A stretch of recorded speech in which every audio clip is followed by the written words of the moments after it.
Hi, I'm Margaret and welcome to Garden School.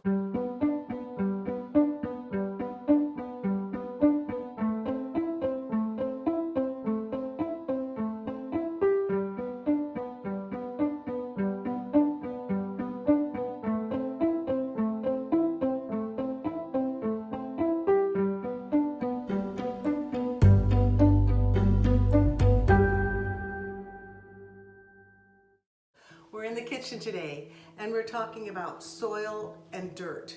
Now, one thing that I'm going to notice right away is I've got some dirt right there. I'm pretty sure that that's dirt, so I'm going to clean that up. Yeah.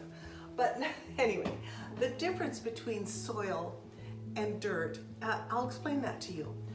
Soil is made up of three factors. 50% of the volume of a soil is space, empty space.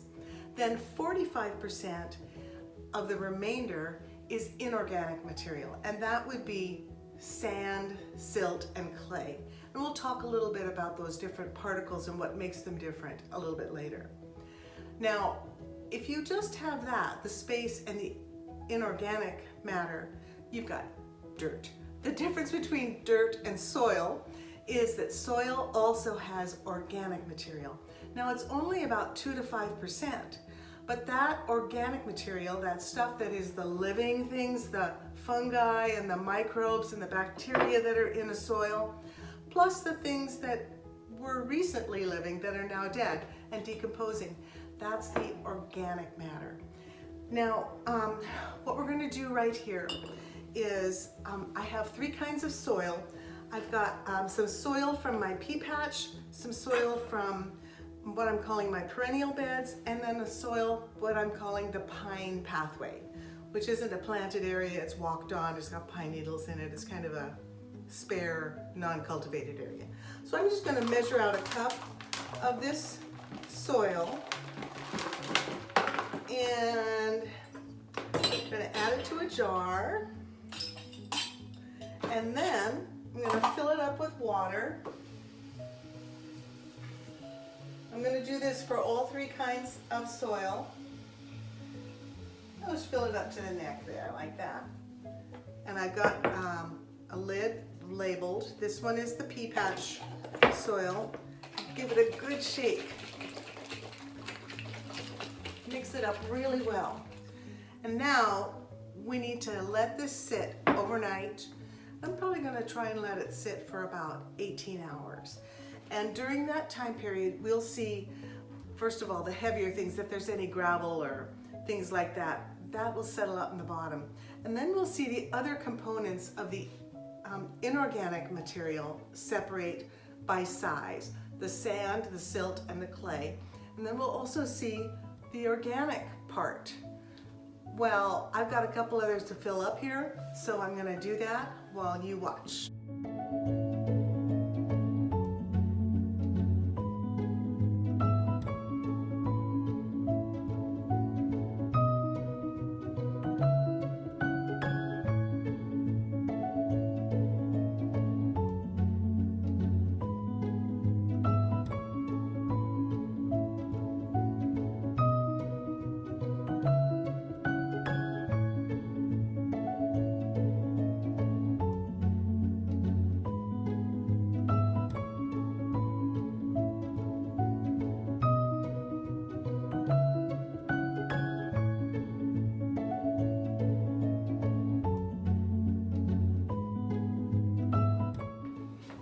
Hi. Well, it's been about 20 hours since we did our experiment, and I'm going to give you a closer look at how these different sediments have settled out in the different soils. Okay, so this is the sample that was taken from the pea patch where I regularly garden, and I've added amendments and hopefully some organic material. Now you can see here down below that layer of sand. That grayish part, that's the sand layer. And then there is a layer on top of that of silt. And then it looks like some organic stuff and pretty cloudy water, and then more organic stuff floating on the top. Well, that's probably mulched straw and things like that. Now I'm going to think if I let this sit for another day, I would probably see a really thin layer of clay that would come out of the solution, out of the liquid, out of the water. It's very hard to see that right now on top. So what we've got here is mostly sand and silt, and that is and some organic matter. And that is what I would expect from the pea patch. Now the next one is the perennial bed. Okay, so when we're looking at that one, we see a layer of sand down below, and then a darker layer of silt on top. And right at the very top is a very thin layer of lighter color brown. That is clay. And then on top of that is some debris, some organic debris. And then at the top of that is still floating some organic debris. So this one, we can see that little bit of clay, not very much, mostly sand, then quite a bit of silt, little tiny bit of clay. But there is a pretty good amount of organic matter too in this. Now the third one was the pine path, the place that's not cultivated. That has a lot of sand and then a lot of silt and organic material, and it's very hard to see any kind of clay line there. And it also has a lot of organic material still floating on the top. We even found a worm, an earthworm in here. Well, there we go. Now, why did these sediments settle out the way they did? Well, the sand is the largest particles of these three things. And these particles are irregular in shape, and so there are lots of air spaces in between. First of all, it's more massive, so it settles down first. Then these air spaces will allow water to percolate through quickly, and sand will dry out quickly. So if you have a more sandy soil, then you're going to need to be aware of that even though you water, it will dry out quickly. Also, the sand does not have very many minerals that are available to the plants because of the plant size. Now there's something that we do need in order to make the minerals available to plants, and that is the organic matter. We'll talk about that in just another minute. Now the silt is the small particles that are smaller than sand, and that will settle out next. Silt is found in riverbanks and the banks of the shores of lakes. It is smaller in size, still irregular in shape, but they'll fit together a little bit closer. So the air spaces, the spaces for water to percolate through, are smaller. Silt will hold on to water more, and so it will get spongy and maybe squishy a little bit when it's wet. It does have a moderate amount of nutrients. And then third, the clay layer. The clay is the finest particles.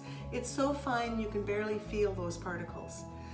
But the structure of clay particles is they're more regular and they will fit together. Imagine like Legos or some bricks that are real thin, but they stack right on top of each other. Thus, the air spaces and the spaces for water to percolate are very small.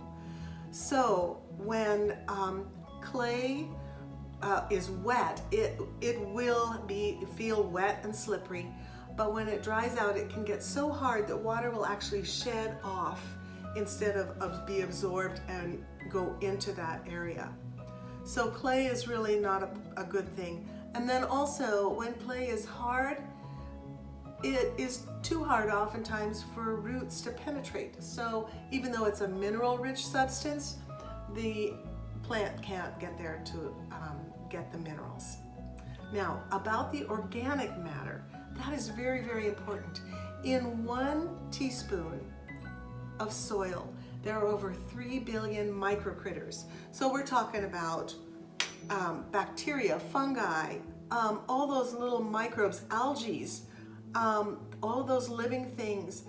Those are things that will break down the minerals in the sand, in the silt, and even in the clay, to a form that is absorbable and accessible by the plant roots. So without those little microbes, we wouldn't be able to have the nutrients from our substrates here be accessible to plants. That's how important those organic guys are.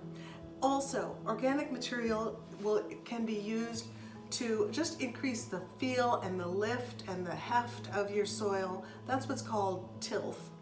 But also it can be used to help retain moisture in your soil and also to smother out some weeds as the weeds want to germinate. That's a good thing to use organic material for. It will help absorb water as well as regulate water and temperature for your soil. So that's why we love those little guys in the organic matter. Well, enjoy this kind of experiment. Maybe you should do that in your area. See what you have. Maybe you have a sandy loam. That's what the sand and silt and clay mixture is called when you have mostly sand. Or maybe you have a silty loam where silt is the major component, or maybe a clay loam. Have fun with this. Maybe get your kids to do a little project with you and talk about the different sizes of particles and what they do, and then have fun. There's always more to learn in the garden. Bye-bye.